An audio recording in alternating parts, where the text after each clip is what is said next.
Hello and welcome back to my channel. So today I want to talk to you a little bit about Reiki. I love Reiki. It's a great form of energy healing that I just love so much, and I incorporate into my sessions that I have with my clients. So Reiki has been around for quite some time, but energy healing in itself has been around for thousands of years, like since the ancient times. It is a concept that has always been out there. And to be quite honest, all of us are energy, right? I mean, you know that. Everything is energy, we are energy, and we all vibrate a form of energy out of our hands. So think about it. If you stub your toe, you are instinctively grabbing your foot because our minds know that we have energy coming out of our hands and we are trying to soothe that energy. Same concept with Reiki. So, Reiki has been around since the early 1900s. I believe 1922 is when it first came about with Usui. And Usui is the common form of Reiki practice. However, Reiki has evolved over the years. And if you're going down your Reiki path, you're a Reiki healer, you already know this, but it's important to know if you're not fully aware of Reiki, how it has evolved and continues to change. And the reason why it's evolving is because the world, us as a collective, we are becoming more awakened. And so the energy, the life force energy, is calling to make it a higher frequency, if that makes sense. So that's why it's been evolving, is because we are also evolving.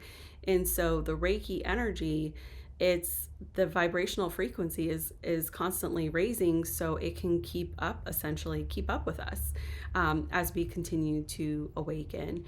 And so more recently there has been Holy Fire Reiki, which that in itself has evolved several times. So now it's Holy Fire 3.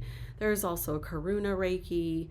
And so I when I originally went down my path, I started with the Usui concepts. I started with Usui, and then I took a class to get my Holy Fire attunements. And I'll tell you, I for sure felt the difference there. Like the raised level of frequency, it's like basically more power. Like it just felt like stronger energy.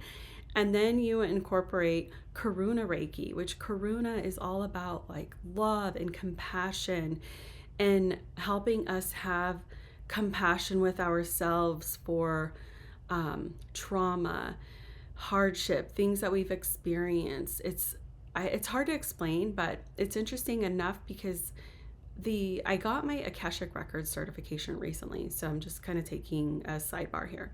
Bear with me. I got my Akashic Records certification recently, and I'll do another video about that. But really, the Akashic Records, it's our soul's history. It's the library of our soul, and a lot of it is past lives. And so, more recently, this past weekend, I got my attunement for Karuna Reiki. I am now a Karuna Reiki master. And I loved learning about it because it actually complements the Akashic Records quite nicely. Because you are learning to address deep rooted emotions, traumas, issues that we've experienced in our childhood, in past lifetimes, and you're able to clear it on all timelines. So I just thought it was divinely guided for me to get my Akashic Records certification in the summer, and then I went and got my Karuna Master Reiki more recently. And the way it pairs up together is so perfect. Like they complement each other so well. And I know I'm getting off on a tangent, so I apologize, but the reason why I wanted to talk about it is because there's just so much magic in it in my sessions now.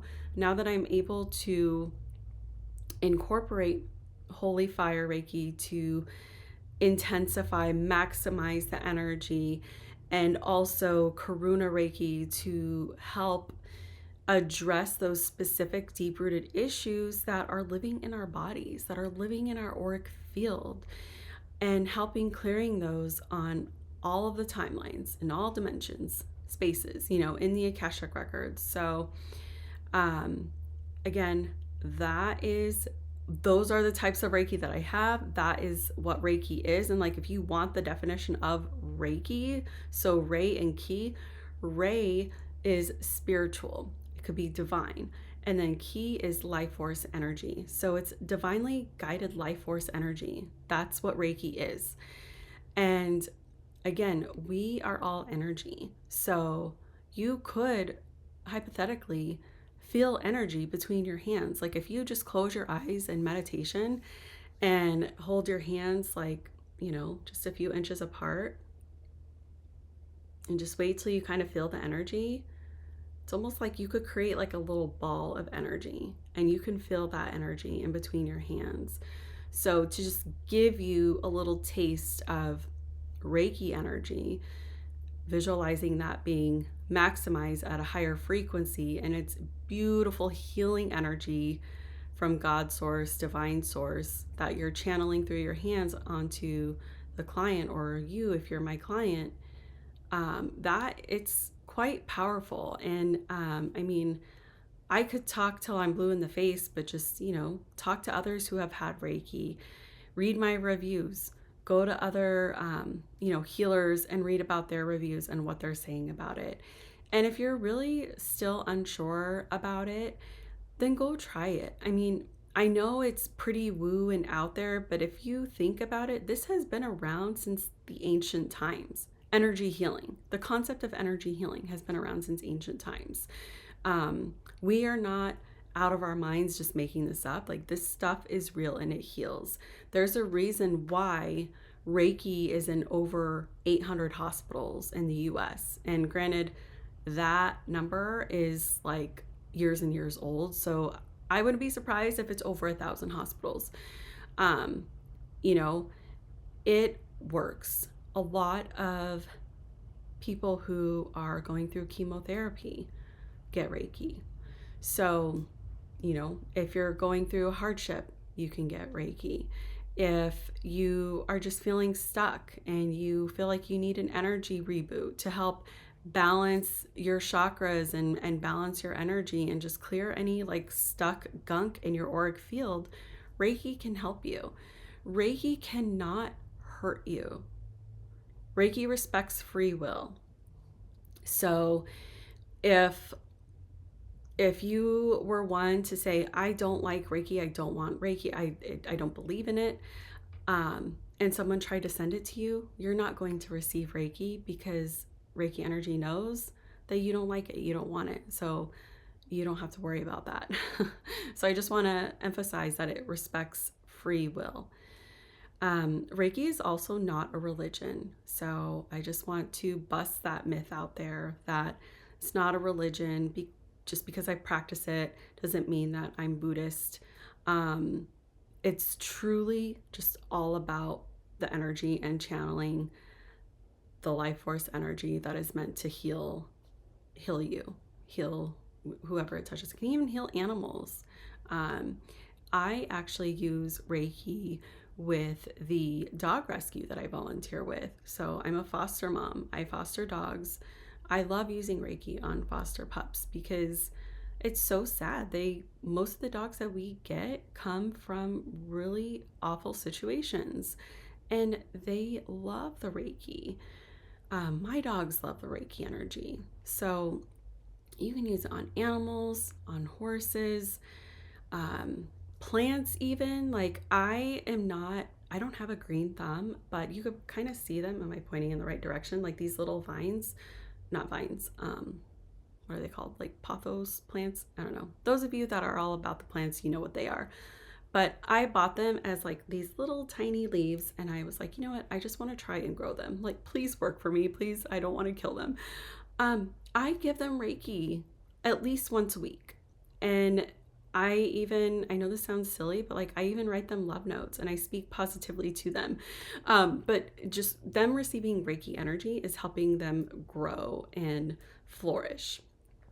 So Reiki energy is beautiful. It can help with a multitude of things.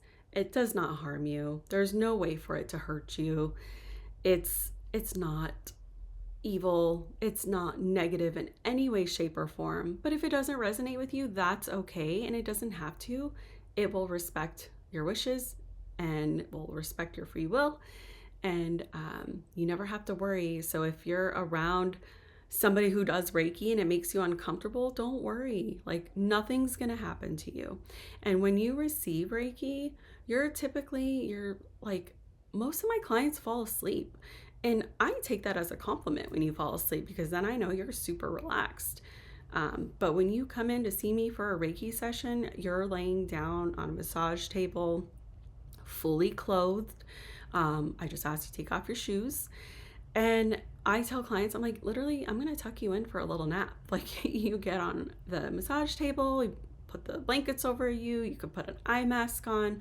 I've got the water fountain going, I've got the music going, I've got the aromatherapy going, and I'm giving you Reiki. In most of my sessions, I will start with a guided meditation to help bring your energy down into center, because oftentimes clients come and they're coming from work, they're coming from home where their house was buzzing around with things that need to be done. So I get it. We're all human. We need time to center ourselves, but I take a lot of time and love and care in my sessions because my intention is always to have clients receive the beautiful Reiki energy, to feel completely relaxed and balanced and refreshed. And if I'm incorporating the Akashic records, then I want them to feel their power again, to feel love for themselves again, because we do need that all the time. So I hope this helps answer some of those questions that may be lingering out there about what is Reiki, what does it do? One other thing I can think of is how it's given is there are various hand placements, right? So if you're on my table, I'm doing various hand placements throughout the session. And clients have claimed that they can feel it, or they feel like they've floated off away, these are their words, not mine, that they have felt like they're almost like levitating or kind of floating away. They're just like in a peaceful state. Some of them feel like they can feel like a heat sensation or cold sensation. Some of them jolt, and that's quite normal, especially if like you're kind of going in and out of a sleep. Jolting, snoring. If you're scared that you're gonna snore, I'm a snorer, so I don't care. I'm proud to admit it. We are used to it, so like no judgment, honestly. Like we're so used to people snoring, and again, I take it as a compliment because I know that it's putting you to sleep and it's working and you're relaxed. What else? Yeah, like falling asleep, feeling some sensations. That's about it. I reflect back to my first Reiki session and I just remember feeling like just so clear and so good. And I was like, okay, what's next? Like I was ready to tackle my goals, like go about life. Like I was feeling so stuck. And after that, like I felt like I was relaxed, I was clear, but I also felt like I got like a quick like kick in the butt to like go act and go do and achieve what it was I was trying to achieve. So it can do a lot of positive things. And again, I know I said I send Reiki to animals. I send Reiki to my loved ones. So, to my kids, I'm always sending them Reiki. Like I want them to have a good day. I want them to be protected. I want them to be in a good mindset. And I do the same for my husband. I will send, if somebody messages me and they're like, I'm going to have a really tough conversation today, or I'm going to present at work and I'm so nervous, I'm going to have an interview. I send Reiki to the conversation. I send Reiki to the situation and help hold this space. I hold a visual for them that things go well, and it works. I can't tell you time and time again, it just works. And Sometimes we can't fully explain it. We can't fully show you like measurements on how it works, but just knowing that it is working is really all you need to know. And if you are very curious and you haven't had it done, go get a session. And if it's your first session, I highly recommend doing it in person because you will love it. I can't stress it enough. So, please like this video, subscribe to my channel. If you have any questions about Reiki in general, leave them in the comments below. I'm happy to answer them. Happy to work with you too if you feel called to doing Reiki with me. I'm located on Long Island in Sayville, so if you're close by, happy to see you in person, but Reiki can go at a distance. I can do distance sessions and they are just as powerful. So happy to do a distance session with you as well. But thanks again, and it was so good to have you here.